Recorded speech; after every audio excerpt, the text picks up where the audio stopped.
আসসালামু আলাইকুম ওরহমতুল্লাহি ওবরাকাতুহ। প্রিয় দিনী ভাই ও বোনেরা, কোরআনে উল্লেখিত 25 জন নবীগণের মধ্যে হজরত জুলকিফল আলাইহিস সালামের নামও রয়েছে। তো কে ছিলেন এই জুলকিফল? আসলেই কি তিনি নবী ছিলেন নাকি সাধারণ একজন মানব, এবং কেনই বা তাকে জুলকিফল বলা হয়?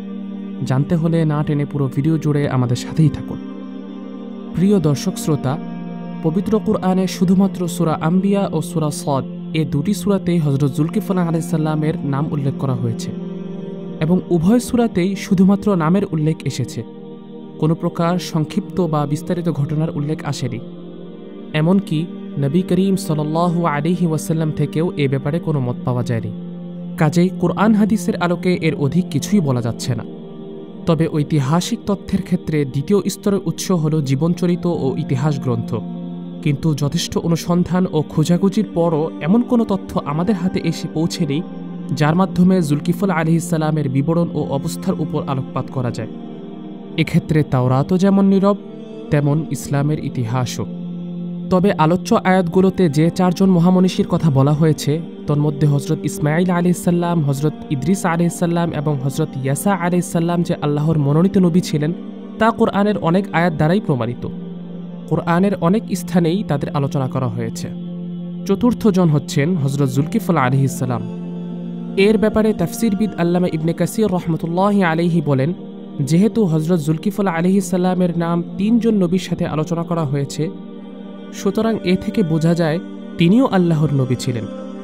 কিন্তু কোনো কোনো বর্ণনা থেকে পাওয়া যায় তিনি নবী ছিলেন না, বরং সৎকর্মপরায়ণ আল্লাহর একজন ওয়ালি ছিলেন।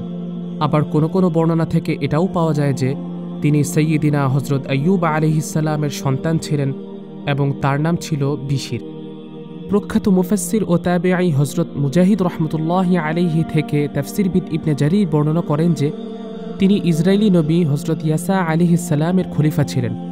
যখন হজরত ইয়াসা আলাইহিস সালাম বার্ধক্যে উপনীত হন, তখন একদিন তিনি বললেন, হায়, যদি আমার জীবদ্দশায় এমন কাউকে পেতাম যে আমার স্থলাভিষিক্ত হতে পারত, তখন আমি আশ্বস্ত বোধ করতাম যে আমার প্রতিনিধিত্ব করার মতো একজন যোগ্য লোক আছে। অতঃপর তিনি একটি ইসরায়েলি সভার আয়োজন করলেন এবং সেখানে তিনি বলেন, আমি তোমাদের মধ্য হতে একজন ব্যক্তিকে আমার স্থলাভিষিক্ত করতে চাই। তবে শর্ত হলো তাকে আমার সাথে 3টি অঙ্গীকার করতে হবে। 1. সারাদিন রোজা রাখতে হবে। 2. সারা রাত আল্লাহর ইবাদতে মগ্ন থাকতে হবে। 3. কখনো সে রাগ করতে পারবে না। হজরত ইয়াসা আলাইহিস সালাম বলেন, কে এমন আছো যে আমার সাথে এই 3টি অঙ্গীকারে আবদ্ধ হয়ে আমার কওমের নেতৃত্ব দিবে? তার এ কথা শুনে সবাই চুপ করে বসে রইল, কেহই দাঁড়ানোর সাহস করল না। তখন অতি সাধারণ একজন ব্যক্তি দাঁড়িয়ে গেলেন। জনতার চোখে লোকটি খুব বেশি মর্যাদার অধিকারীও ছিলেন না। তিনি বললেন, এ খেদমতের জন্য আমি প্রস্তুত আছি। হজরত ইয়াসা আলাইহিস সালাম অবাক হয়ে গেলেন। তিনি দ্বিতীয়বার সেই শর্তগুলো উল্লেখ করে বললেন, এগুলো নিয়মমাফিক পালন করতে পারবে তো? লোকটি উত্তর দিলেন, জি, অবশ্যই পারব ইনশাআল্লাহ। লোকটির কথায় হজরত ইয়াসা আলাইহিস সালাম পরিপূর্ণ বিশ্বাস করতে পারলেন না, তাই সেদিনের মতো সভা শেষ করে দিলেন। দ্বিতীয় দিন হজরত ইয়াসা আলাইহিস সালাম আবারও সভা ডাকলেন এবং গতকালের কথাগুলোই পুনরাবৃত্তি করলেন। আজকেও সবাই নিশ্চুপ, কেউ দাঁড়ালো না। শুধু গতকালের ওই লোকটি দাঁড়িয়ে নিজেকে খেদমতের জন্য পেশ করলেন এবং সেই 3 শর্ত যথাযথ পালনের অঙ্গীকার করলেন। তখন হজরত ইয়াসা আলাইহিস সালাম লোকটিকে তার স্থলাভিষিক্ত করার সিদ্ধান্ত নিলেন এবং তাকে সব দায়িত্ব বুঝিয়ে দিলেন। ইবলিস যখন এই দৃশ্য দেখছিল, তখন কিছুতেই তার সহ্য হচ্ছিল না। সে তার অধীনস্থদেরকে ডেকে বলল, এমন অবস্থা তৈরি করো যেন লোকটি তার পদস্খলন হয় এবং শর্ত পালনের অঙ্গীকারও ভেঙে যায়। ইবলিসের সঙ্গীরা বহু চেষ্টা চালিয়েও সফল হতে পারল না। শেষমেশ ইবলিস বলল, আমি নিজেই এই কাজ আঞ্জাম দিব, কিছুতেই তাকে অঙ্গীকার পূরণ করতে দিব না। হজরত জুলকিফল আলাইহিস সালামের অভ্যাস ছিল তিনি সারা রাত ইবাদত করতেন এবং দিনভর রোজা রাখতেন, আর দিনে রাতে শুধুমাত্র দুপুরবেলা কিছু সময় শরীরের ক্লান্তি দূর করার জন্য ঘুমাতেন। একদিন ইবলিস ছেঁড়া ফাটা পোশাক পরে ঠিক দুপুরবেলা একজন বুড়ো লোকের আকৃতি ধারণ করে বিশ্রামের সময় তার দরজায় কড়া নাড়ল। হজরত জুলকিফল আলাইহিস সালাম ভিতর থেকে জিজ্ঞাসা করলেন, কে তুমি? ইবলিস জীর্ণ শীর্ণ কণ্ঠে বলল, আমি একজন অসহায় মজলুম। তিনি দরজা খুলে দিয়ে তার অবস্থা সম্পর্কে জানতে চাইলেন। ইবলিস বলল, আমার জাতি খুবই নিকৃষ্ট। তারা আমাকে আমার হক দিচ্ছে না, আমার প্রতি অবিচার করে জুলুম চালাচ্ছে। ইবলিস মিথ্যা জুলুমের লম্বা কাহিনী শোনাতে লাগল। ফলে জুলকিফল আলাইহিস সালামের বিশ্রামের সময় শেষ হয়ে গেল। তিনি বৃদ্ধ লোকটিকে বললেন, তুমি এখন চলে যাও, সন্ধ্যার সভায় এসো, সেখানে তোমাকে তোমার প্রাপ্য আদায় করে দিব। সে চলে গেল, কিন্তু সন্ধ্যার সভায় বৃদ্ধ লোকটিকে আর দেখা গেল না। জুলকিফল আলাইহিস সালাম সভা শেষ হওয়া পর্যন্ত তার জন্য অপেক্ষা করলেন, কিন্তু লোকটি আর এলো না। পরদিন সকালে যখন জুলকিফল আলাইহিস সালাম সভায় বসলেন, তখনও তিনি চারপাশে মনোযোগ দিয়ে তাকালেন, কিন্তু লোকটি এলো না, বরং তার কোনো হদিসই নেই। সভা শেষ হওয়ার পর যখন তিনি ঘরের ভেতরে ঢুকলেন, ঠিক তখন কে যেন দরজায় কড়া নাড়ল। তিনি দরজা খুলেই দেখলেন গতকালকের সেই বৃদ্ধ লোকটি। সে গতকালের মতো আজকেও তার দুঃখের গল্প শোনাতে লাগল। জুলকিফল আলাইহিস সালাম বললেন, আমি তোমাকে গতকাল মাগরিবের পর সভায় আসতে বলেছিলাম, কই তুমি তো এলে না। আমি সকালেও তোমার জন্য অপেক্ষা করেছি, তোমার কোনো খবরই নেই। তখন বৃদ্ধ লোকটি বলতে লাগল, আমার জাতি খুবই বজ্জাত।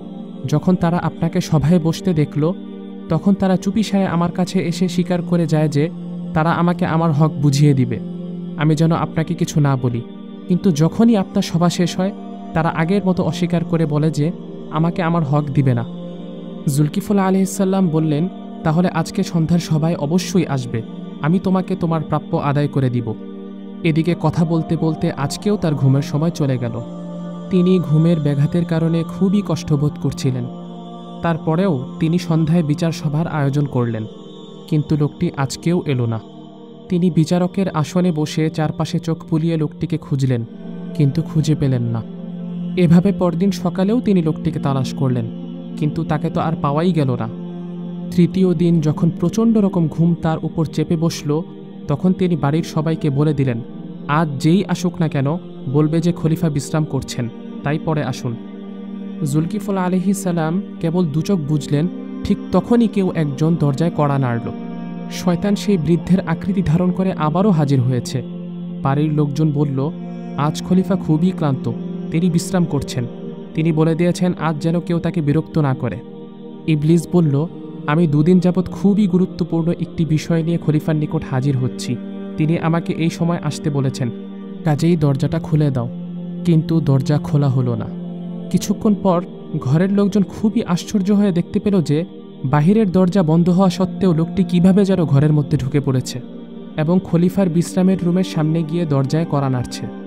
জুলকিফল আলাইহিস সালাম দরজা খুলে ঘরের সবাইকে বলতে লাগলেন, আমিরা তোমাদেরকে দরজা খুলতে নিষেধ করেছিলাম, তারপরেও লোকটি কিভাবে প্রবেশ করল। কথা বলার সময় তিনি দরজার দিকে খেয়াল করে দেখলেন দরজাটি বন্ধ। তিনি অবাক হয়ে বুড়ো লোকটিকে ভালো মতো লক্ষ্য করে আসল রহস্য বুঝে ফেললেন। তিনি শয়তানকে সম্বোধন করে বললেন, ওহে আল্লাহর দুশমন, তুই কি ইবলিস? শয়তান স্বীকার করে বলল, হ্যাঁ আমি ইবলিস। আপনি আমাকে সর্বদিক থেকেই হারিয়ে দিয়েছেন। যখন আমার সন্তান সঙ্গীরা কোনোভাবে আপনাকে কাবু করতে পারছিল না, তখন আমি এই সর্বশেষ পন্থাটি বেছে নিয়েছিলাম, যাতে আমি আপনাকে রাগান্বিত করে তুলতে পারি, তাহলে আপনি আপনার অঙ্গীকার পূরণে ব্যর্থ হতেন। কিন্তু হায় আফসোস, আমাকেই ব্যর্থ হতে হলো। প্রিয় দর্শক মণ্ডলী, এই ঘটনার ভিত্তিতেই মহান আল্লাহ তাআলা তাকে জুলকিফল নামে প্রসিদ্ধি দান করেন, কেননা তিনি হজরত ইয়াসা আলাইহিস সালাম থেকে যে শর্তসমূহ পূরণ করার কাফালত বা দায়িত্ব নিয়েছিলেন তা তিনি যথাযথভাবে পূর্ণ করেছিলেন। আল্লাহ তাআলা আমাদের সকলকে জুলকিফল আলাইহিস সালামের মতো ওয়াদা পূরণকারী হিসাবে কবুল করে নিন, আমিন।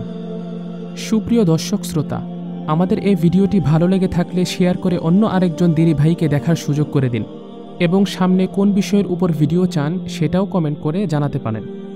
এবং এ ধরনের আরও ভিডিও পেতে রিসালাহ চ্যানেলটিতে সাবস্ক্রাইব করে আমাদের সাথেই থাকুন। ওয়াসসালামু আলাইকুম ওয়া রাহমাতুল্লাহি ওয়া বারাকাতুহু।